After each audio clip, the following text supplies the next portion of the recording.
Assalamualaikum warahmatullahi wabarakatuh. Saya Jalika Febrianti dengan NIM 18631024, mahasiswi Perbankan Syariah Institut Agama Islam Negeri Curug. Di sini saya akan memenuhi tugas UAS untuk mata kuliah Akuntansi Lembaga Keuangan Syariah dengan dosen pengampu Bapak Muhammad Abdul Ghani. Di sini saya akan menjelaskan dua materi. Yang pertama yaitu mengenai persamaan dan perbedaan lembaga keuangan syariah dengan akuntansi umum, dan materi yang kedua yaitu tentang akuntansi suku dan PSAK syariah nomor 110. Materi yang pertama yaitu mengenai persamaan dan perbedaan akuntansi lembaga keuangan syariah dengan akuntansi umum. Pengertian dari akuntansi. Akuntansi atau accountancy berasal dari akar kata to account yang artinya adalah menghitung. Secara teknis, akuntansi diartikan sebagai proses pencatatan, pengklasifikasian, peringkasan, transaksi keuangan yang diukur dalam satuan uang, serta pelaporan hasil-hasilnya. Akuntansi dalam bahasa Arabnya adalah al-muhasabah, berasal dari kata masdar hasaba yuhasbu yang artinya menghitung atau mengukur. Akuntansi syariah ialah kegiatan pencatatan terhadap data-data historis yang bersifat moneter berdasarkan nilai-nilai Islam dan konsep-konsep yang diterapkan dalam Al-Quran dan berguna untuk memberikan informasi keuangan yang digunakan untuk pengambilan keputusan oleh para pemakai. Sedangkan akuntansi secara umum yang berarti suatu proses yang meliputi pencatatan, penggolongan, pengiktisaran, dan pelaporan transaksi keuangan yang terjadi dalam perusahaan. Kemudian, ada beberapa hal yang menunjukkan persamaan dari akuntansi syariah dengan akuntansi konvensional. Yang pertama, prinsip pemisahan jaminan keuangan dengan prinsip unit ekonomi. Yang kedua, prinsip penahunan atau hauliyah dengan proses periode waktu atau tahun pembukuan keuangan. Ketiga, prinsip pembukuan langsung dengan pencatatan tertanggal. Keempat, prinsip kesaksian dalam pembukuan dengan prinsip penentuan barang. 5. Prinsip perbandingan atau muqabalah ada dengan prinsip perbandingan income dengan cost atau biaya. 6. Prinsip kontinuitas atau istimrariyah dengan kesinambungan perusahaan. Dan yang ketujuh, prinsip keterangan atau taudih dengan penjelasan atau pemberitahuan. Berikutnya, perbedaan dari akuntansi syariah dengan akuntansi konvensional. Dilihat dari investasi, akuntansi syariah melakukan investasi yang halal saja, sedangkan akuntansi konvensional investasi yang haram dan halal.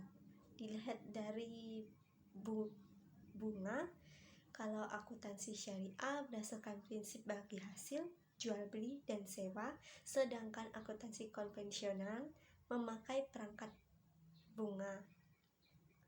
Dilihat dari profit, akuntansi syariah profit dan falah oriented, sedangkan akuntansi konvensional profit oriented. Dilihat dari hubungan, akuntansi syariah hubungan dengan nasabah dalam bentuk hubungan kemitraan, sedangkan akuntansi konvensional hubungan dengan nasabah dalam bentuk hubungan debitor kreditor. Dan dilihat dari pengawas, akuntansi syariah penghimpunan dan penyaluran dana harus sesuai dengan fatwa Dewan Pengawas Syariah atau fatwa DPS. Sedangkan akuntansi konvensional tidak terdapat dewan sejenis. Materi yang kedua yaitu mengenai akuntansi suku dan PSAK syariah nomor 110. Pengertian suku atau obligasi. Obligasi syariah di dunia internasional dikenal nama suku. Kata suku dapat ditelusuri dengan mudah pada literatur Islam komersial klasik. Suku berasal dari bahasa Arab sa atau tunggal dan suku atau jamak yang memiliki arti mirip dengan sertifikat atau not. Menurut Iki H. Asin dalam Muhammad Kamal Zubair dalam pemahaman praktisnya, suku merupakan bukti atau klaim kepemilikan. Di dalam Fatwa DSN MUI nomor 32 DSN MUI _9 2012, DSN masih menggunakan istilah obligasi syariah, belum menggunakan istilah suku.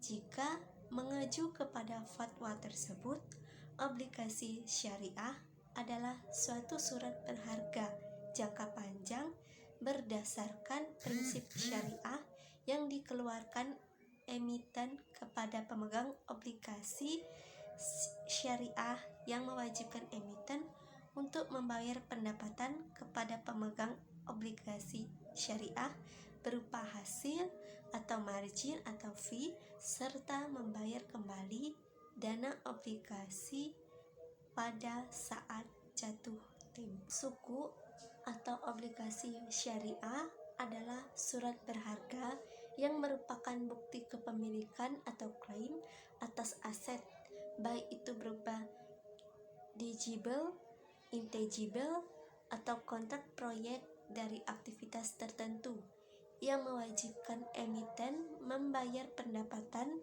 bagi hasil kepada pemegang suku dan membayar kembali suku sesuai dengan tanggal jatuh tempo yang sudah disepakati. Dan dalam kegiatan mulai dari transaksi dikeluarkannya surat berharga tersebut sampai kepada aktivitas penyerahan hasil harus sesuai dengan prinsip syariah. Landasan hukum atau dasar dari suku atau obligasi ini yaitu terdapat di Al-Quran surat Al-Baqarah ayat 275 yang artinya itu bermakna orang-orang yang makan atau mengambil riba tidak dapat berdiri melainkan seperti berdirinya orang yang kemasukan syaitan lantaran atau tekanan penyakit gila. Keadaan mereka yang demikian itu adalah disebabkan mereka berkata atau berpendapat sesungguhnya jual beli itu sama dengan riba, padahal Allah telah menghalalkan jual beli dan mengharamkan riba. Orang-orang yang telah sampai kepadanya larangan dari Tuhannya lalu terus berhenti dari mengambil riba, maka baginya apa yang telah diambilnya dahulu sebelum datang larangan dan urusannya terserah kepada Allah. Orang yang kembali mengambil riba, maka orang itu adalah penghuni neraka. Mereka kekal di dalamnya. Prinsip suku itu prinsip pokok dalam transaksi suku ini berupa penekanan pada perjanjian yang adil, anjuran atas sistem bagi hasil atau profit sharing. Dalam transaksi suku ini juga diperlukan sejumlah aset tertentu yang digunakan sebagai dasar dalam melakukan transaksi dengan menggunakan akad berdasarkan prinsip syariah. Karakteristik dari suku yang pertama merupakan bukti kepemilikan suatu aset berwujud atau hak manfaat atau beneficial title. Poin yang kedua, pendapatan berupa imbalan atau kupon, margin dan bagi hasil sesuai jenis akad yang digunakan. 3. Terbebas dari unsur riba, gharar, maisir. 4. Penerbitannya melalui special purpose facial atau SPV. Dan yang kelima, memerlukan underlying asset F. Penggunaan proses harus sesuai prinsip Islam. Akuntansi menurut PSAK nomor 110.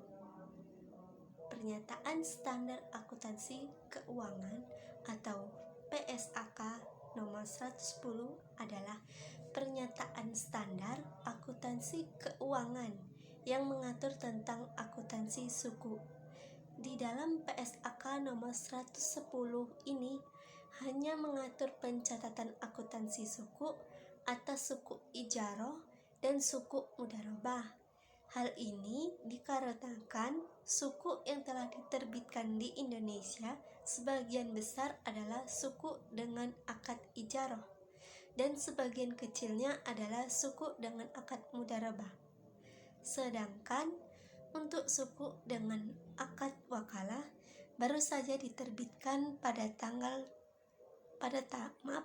tahun 2018 yang mengacu pada Fatwa MUI nomor 95/DSN MUI /7/2014, yaitu tentang diperbolehkannya penerbitan suku wakalah dan beserta ketentuannya. Tujuan diterbitkannya PSAK nomor 110 ini adalah mengatur tentang pengakuan, penyajian, serta pengungkapan atas transaksi suku dengan akad ijaroh dan akad mudharabah.